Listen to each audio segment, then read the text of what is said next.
ही जानता है, क्योंकि विंग बहुत ही फेमस आइडल रह चुका है जो कि डांस और सिंगिंग में परफेक्ट है, और वो यहाँ पर पढ़ने के लिए आया है। तो ये देख सुन कर ना हमारा न्यू हेसैंग भाग कर आता है विंग के पास, बोलता है, हे सीनियर वे, मैं तो आपको बहुत ही पसंद करता हूँ, मैं तो आपके सारे गाने सुन चुका हूँ। विंग बोलता है, वाह, मेरा फैन भी है यहाँ कोई, ये तो मुझे नहीं पता था। मुझे भी अच्छा लगा तुम्हें मिलकर जूनियर हेसैंग, मुझे अच्छा लगा कि तुम मेरे गाने को पसंद करते हो। साइड में बैठा हुआ शाओ शिनचैन बोलता है, तुम दोनों एक दूसरे को जानते हो?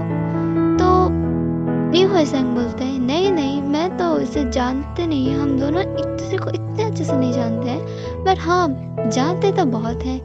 यानी कि सीनियर वे मुझे नहीं जानते, बट मैं उन्हें जानता हूँ, वो बहुत ही फेमस सिंगर रह चुके हैं और डांसिंग में भी बहुत अच्छे हैं, और उनकी सिंगिंग बहुत ही अच्छी है, एकदम स्वीट सी आवाज़।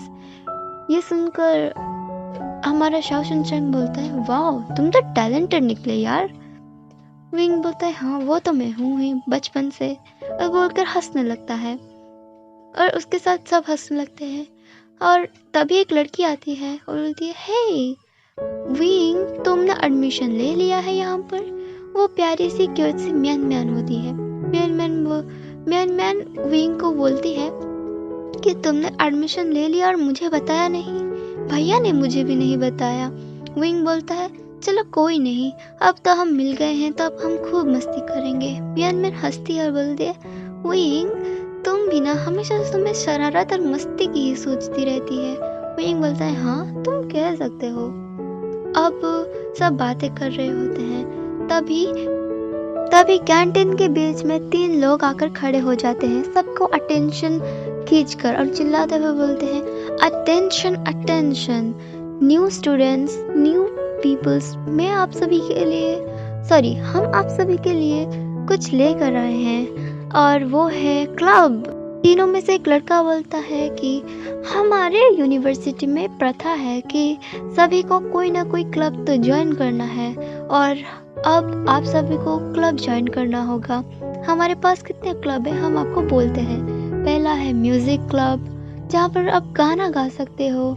दूसरा है डांस क्लब, जहाँ पर आप डांस कर सकते हो, और म्यूजिक और डांस क्लब कंबाइंड है, और आप अगर चाहो तो अलग अलग ले सकते हो। और है स्पोर्ट्स क्लब, जहाँ पर तुम बास्केटबॉल्स खेल सकते हो और फुटबॉल, जो भी आपका मन करे। और एक है कॉस्ट्यूम क्लब, जहाँ पर आप डिफरेंट कॉस्ट्यूम ट्राई कर सकते हो और ड्रामा कर सकते हो। और एक क्लब है जो कि कुकिंग क्लब है, जहाँ पर खाना बना सकते हो। विंग अपने जगह से उठता है और उनके पास जाकर बोलता है, हे तुम तीन, मैं तो ज्वाइन करने वाला हूँ, मैं म्यूजिक क्लब पे ज्वाइन करना चाहता हूँ, और मैं ज्वाइन करना चाहता हूँ स्पोर्ट्स क्लब में भी।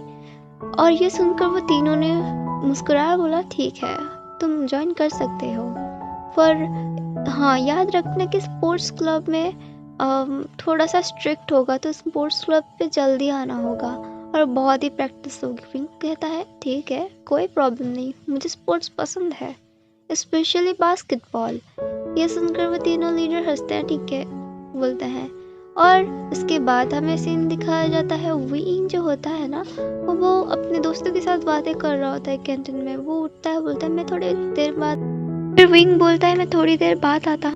ये बोलकर विंग उठ जाता है और विंग म्यान म्यान को बोलता है, म्यान म्यान, क्या तुम मेरे साथ थोड़ी देर के लिए आ सकते हो, मुझे तुमसे कुछ पूछना है। और वो दोनों एक्सक्यूज करके बाहर जाते हैं कुछ बातें करने के लिए। विंग म्यान म्यान को बोलता है, म्यान म्यान, देखो तुम्हें पता है ना मैं इस कॉलेज को क्यों ज्वाइन कर रहा हूँ, मैंने क्यों जर्मनी से लेकर यहाँ तक आया हूँ। म्यान म्यान बोलती है कि हाँ मुझे पता है विंग।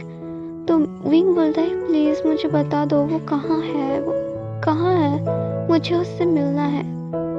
म्यान म्यान बोलती है, ये तो मुझे भी नहीं पता, हमें पहले उसे ढूंढना होगा। पर विंग बोलता है, पर कैसे, हम कैसे उसे ढूंढेंगे, मुझे उससे मिलना है, मुझे उसका जो एहसान चुकाना है, उसने गाना क्यों छोड़ दिया, मुझे उससे मिलना है।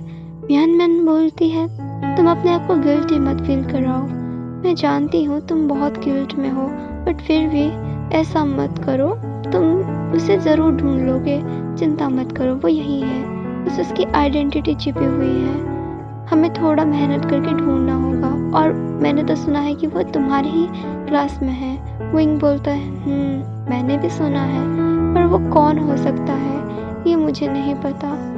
वो दोनों ऐसे बात कर रहे होते हैं, फिर बात ख़त्म होने के बाद विंग वापस आ रहा होता है, तभी उसके साथ किसी की टक्कर हो जाती है और वो नीचे गिर जाता है। ये कोई और नहीं, हमारा वांग जी है। वांग जी विंग के ऊपर होता है। ये देखकर विंग और वांग जी थोड़ी समय के लिए फ्रीज हो जाते हैं और एक दूसरे की आंखों में खो जाते हैं। सारी लड़कियां जो कि वहाँ पर विंग और वांग जी को देख रही होती है, लड़के चिल्लाने लगते हैं। लड़कियां तो पागल सी हो जाती हैं क्योंकि उनका आइडल यानी कि इस कॉलेज का हार्ट थ्रोब लान वांग जी एक लड़के के ऊपर है। पर कुछ लड़कियां खुश हो रही होती है कि बोलती हैं वाह ये कितनी क्यूट है। मैन दूर से खड़ी होकर देख रही होती है, हंस रही होती है। वहीं पर उसके फ्रेंड्स भी होते हैं, वो भी देख रहे होते हैं और सब देखकर एक स्माइल सी देते हैं। बट हमारा जो हुएसंग होता है ना, बोलता है यार वे हमेशा फंस जाते हैं, ऐसा क्यों है, वो बहुत ही क्लमजी है। मैन बोलती है हाँ वो बहुत क्लमजी है और बहुत ही नॉटी, बट देखो उसकी शक्ल को, वो बहुत इनोसेंट है और प्यारा भी। उसके नॉटीनेस को छोड़कर अगर कुछ देखोगे ना तो वो बहुत ही प्यारा और कैरिंग है। ये बोलता है मैन। ये सुनकर सब स्माइल करते हैं और बोलते हैं हाँ ये तो पता है हमें। वांग जी और विंग उसी पोजीशन में होते हैं, तभी कुछ लड़की चिल्लाती है विंग के ऊपर, बोलती है हे तुम हमारे आइडल के ऊपर उठ जाओ वरना हम तुम्हें छोड़ेंगे नहीं। ये सुनकर विंग घबरा कर उठने वाला होता है, तभी गलती से विंग और वांग जी का किस हो जाता है।